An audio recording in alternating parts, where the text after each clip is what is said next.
skip this step. That's genius. Of course it is genius. I am linked. Torn Curtain was a classic American spy thriller directed by Alfred Hitchcock, hitting theaters in July 1966, premiering in Boston, Beantown, a $2 subway fare ride from Harvard Yard in Cambridge, the community where, in 1905, Pastor Henry Jacobson, a Swedish immigrant, had become famous for his refusal to submit to a vaccine mandate. And the film may have been very popular contemporaneously for that metropolis of scientists with neighboring MIT. But at least one of the most memorable scenes in the film, at least for me, would have to be the escape from the laboratory. Everybody likes the chase scene. Suspense, thrilling. A topic that had coincidentally been a primary focus for the American intelligence community last year, when some say that a novel coronavirus may have, escaped. Let me up! Let me up! Let me up the bus! Ring, ring. Hello, my name is Major Mike Webb, and as you may infer from the observation, I'm a bit of a spy. Throw it back. For whatever reason, but the film Torn Curtain presents a series of intriguing themes as it develops through various plot twists, stirring alarm and confusion, thwarting the security of the antagonist and permitting the protagonist, Michael Armstrong, portrayed by the American actor Paul Newman, and his girl, who had followed him, Sarah Newman, his laboratory assistant and fiancée, Sarah Sherman, portrayed by British actress Julie Andrews, the girl who had followed her lover behind the Iron Curtain to East Germany, because love will do anything.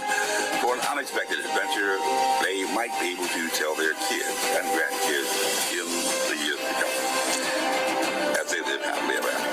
And current events and litigation revolving around the current public health crisis parallel some of these themes developed in this riveting spy thriller about an American-type James Bond, and probably far more closer to the realities of spycraft than the antics of Agent 007. But it never got the syndication buzz to go quite beyond a one summer show. But still, it's enjoyable to watch on Netflix or TCM or wherever it comes on. Or maybe a video. Like Michael Armstrong, I am not a scientist, but may also know just enough about science dangerous. And in the last film, we had developed a theme regarding the security connected with a government research project and some of the, shall we say, spycraft. Let me up! Let me up! Let me up the bus! Involved with that connection, and there is one scene involving a reproduction of a public bus.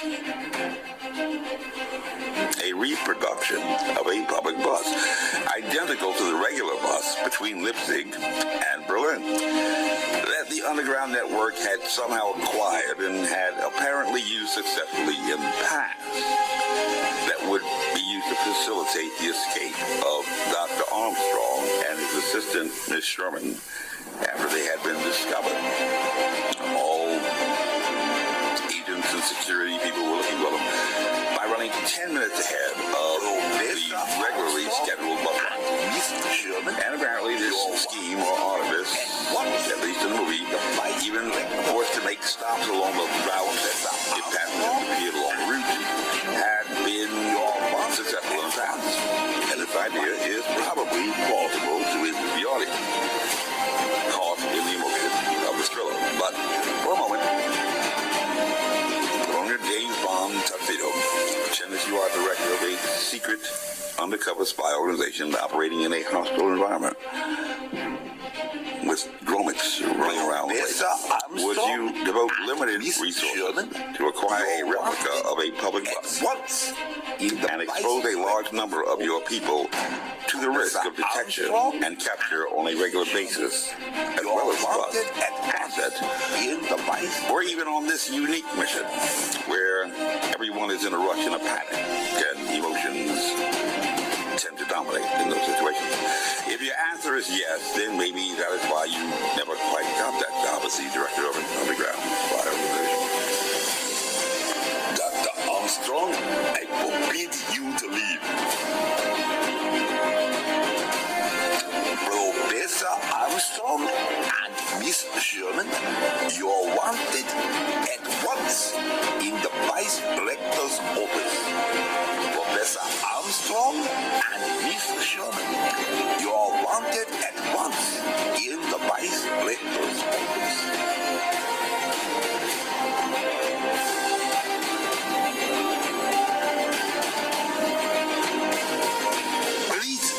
Police now, we've never had the police. 20 times we have made this journey.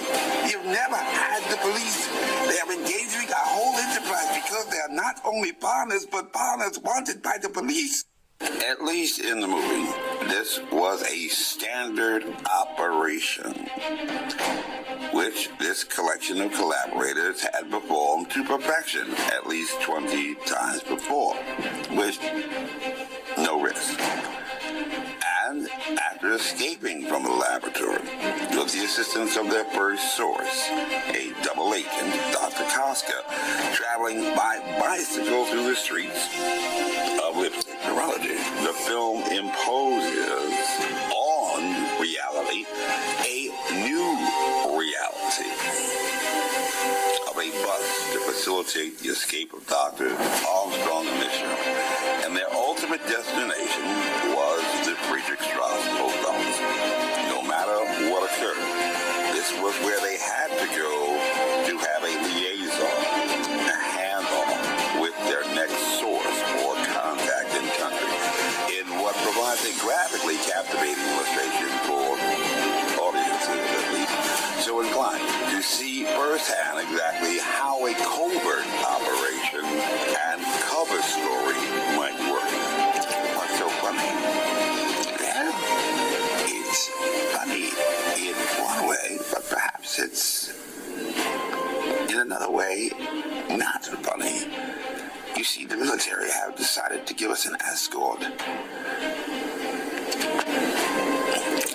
As you see, we pick up no passengers. Now we will have to stop. Even if we don't, the police up front will. With plausible deniability. Ordinary bus, good enough to fool anyone on a first casual look. And trying each and every second to escape detection and discovery of truth, which is illustrated by the regular bus following behind them. As long as nothing went wrong, this second bus could pass without notice, blending into what would appear to the casual observer, not the professional, of course, to be something perfectly normal. Well, if you wish, I will let you off the bus, but you will not say anything to the police. Henry, stop. And you, I hope you get caught for giving everybody so much trouble. People that are more than casual observers tend to be curious and ask questions. But at least according to Murphy's Law, everything that can go wrong will. It's like a science. And never having had a problem before, this spy organization never thought something might go wrong. You are a very educated man, Mr. Grobert. I went to night school, Professor. A very special night school. And they taught us all about coronaviruses. The, shall we say, passengers on the bus in Torn Curtain may have been a part of what has, at least in the film Enemy of the State, starring actors Will Smith and Gene Hackman, been described as a standard training op, STO, or even mission. More properly situated operationally for activities like probing or casing the joint, with no great risk of discovery or capture. Certainly for those less inclined towards daring and other types of activities, and where a simple cover story, like any tourist might obtain when visiting the spy museum, might use to quickly resolve any low-level interrogation after encountering security. And in a pandemic, after at least 23% of Americans became early suspicious by February 2020. The cover story presented was a cover story of what has often been referred to as evolving science. A dirty two-bit organization was And Mr. American Agent, it's the big house for you, Professor. Go get life. Which, according to the Pew Research Center, by July 2020, most Americans, more Democrats than Republicans, were believing, not being exactly very familiar with science of infectious disease, and definitely not to the level of a certain former, shall we say, biological warfare bladder and army top spy might be. And we began to start asking some probing questions, and all places presented in a court of law, not just on Facebook or YouTube. You're not going to reckon me, Professor, if that is the extent of your knowledge. I'm afraid, Professor, you have very little dog on social media. And what happens when your standard training op or mission encounters, shall we say, evolutionary pressure, and needs to develop a descendant mutant variation to survive in a non-standard training operation? Well, in one case, you might find a sheriff, a prosecutor, the White House, and even the illustrious Dr. Tony Fauci having to provide an explanation to the Supreme Court regarding executive privilege. And while most attention in America was directed toward the celebration of a new holiday to observe the day when a report the slaves in Galveston had finally received the news of their emancipation, one former Army top spy was filing that very case at the court. I've been to night school, Professor, a very special night school, and they taught us all about coronaviruses.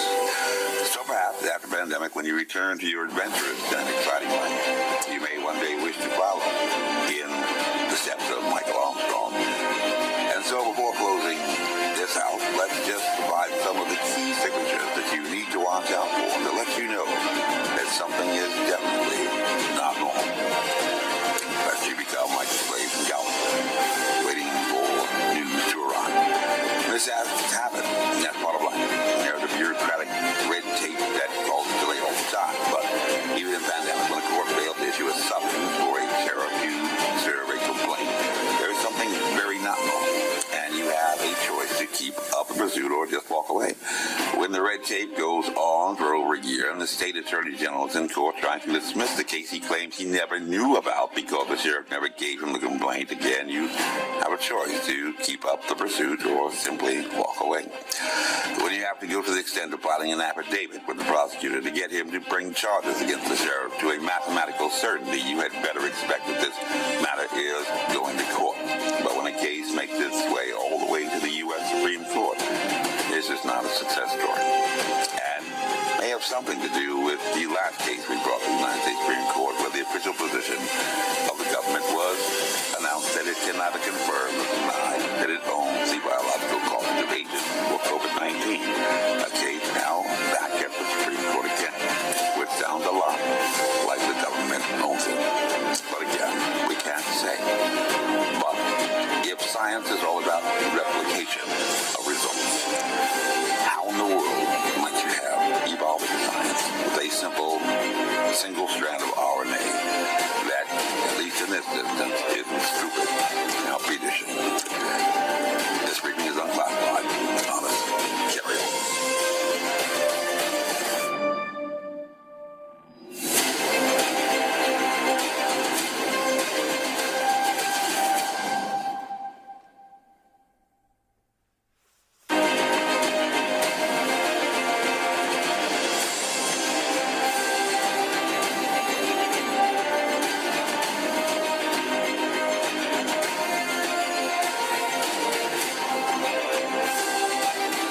This advertisement was authorized by Mike Webb.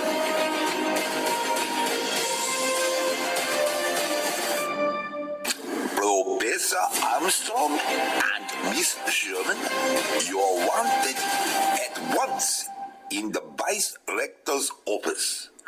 Professor Armstrong and Miss Sherman, you're wanted at once in the Vice Rector's office.